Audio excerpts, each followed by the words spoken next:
AC ಕಚೇರಿ ಹೆಸರನ್ನೇ ದುರ್ಬಳಕೆ ಮಾಡಿ ವಂಚನೆ, ಸರ್ಕಾರಿ ಭೂಮಿ ಕೊಡಿಸೋದಾಗಿ ಹೇಳಿ ಮಹಾ ಮೋಸ. ಎಸಿ ಕಚೇರಿ ಹೆಸರನ್ನೇ ದುರ್ಬಳಕೆ ಮಾಡಿ ಇಲ್ಲಿ ವಂಚನೆ ಮಾಡಿದ್ದಾರೆ.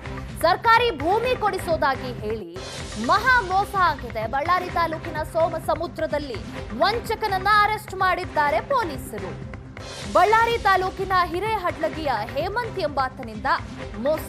7.59 ಎಕರೆ ಸರ್ಕಾರಿ ಭೂಮಿ ಕೊಡಿಸೋದಾಗಿ ಇಬ್ಬರಿಗೆ ವಂಚಿಸಿರುವಂತದ್ದು. ಬಳ್ಳಾರಿಯ ಎಸಿ ಹೆಸರನ್ನ ಹೇಳಿ 15 ಲಕ್ಷ ಹಣವನ್ನ ಪಡೆದಿದ್ದಾನೆ ಈ ಹೇಮಂತ್. ಸೋಮಸಮುದ್ರದ ಗಂಗಣ್ಣ, ರಾಮಣ್ಣ ಎಂಬುವರಿಂದ ಹಣ ವಸೂಲಿ ಮಾಡಿರುವುದು. ಹಣ ವಾಪಸ್ಗೆ ಒತ್ತಾಯ ಮಾಡಿದಾಗ ಎಸಿ ಕಚೇರಿ ಹೆಸರನ್ನ ಬಳಸ್ಕೊಂಡಿರುವಂಥದ್ದು. ನಕಲಿ ಲಕೋಟೆ, ಸೀಲು ಎಲ್ಲವನ್ನೂ ಕೂಡ ರೆಡಿ ಮಾಡಿ ಇಟ್ಕೊಂಡು ಸಹಿ ಹಾಕಿ ಹಣ ಕೊಟ್ಟವರಿಗೆ ಅದನ್ನ ಪೋಸ್ಟ್ ಮಾಡಿರೋದು.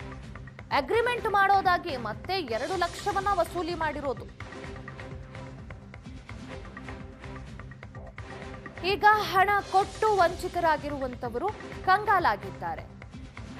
ಬಳ್ಳಾರಿ ಎಸಿ HT ರಾಜೇಶ್ಗೆ ಸಂತ್ರಸ್ತರು ಈಗ ದೂರನ್ನ ನೀಡಿದ್ದಾರೆ. ನಿಮ್ಮ ಹೆಸರನ್ನ ಹೇಳಿಕೊಂಡು ಈ ರೀತಿ ನಮಗೆ ವಂಚನೆ ಆಗಿದೆ.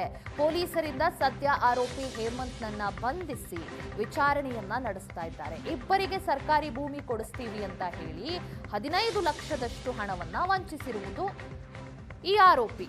ಸದ್ಯ ಬಳ್ಳಾರಿ ಪೊಲೀಸರು ಈತನನ್ನ ಅರೆಸ್ಟ್ ಮಾಡಿದ್ದಾರೆ. ವಿಚಾರಣೆ ಕೂಡ ನಡೆಸ್ತಾ ಇದ್ದಾರೆ.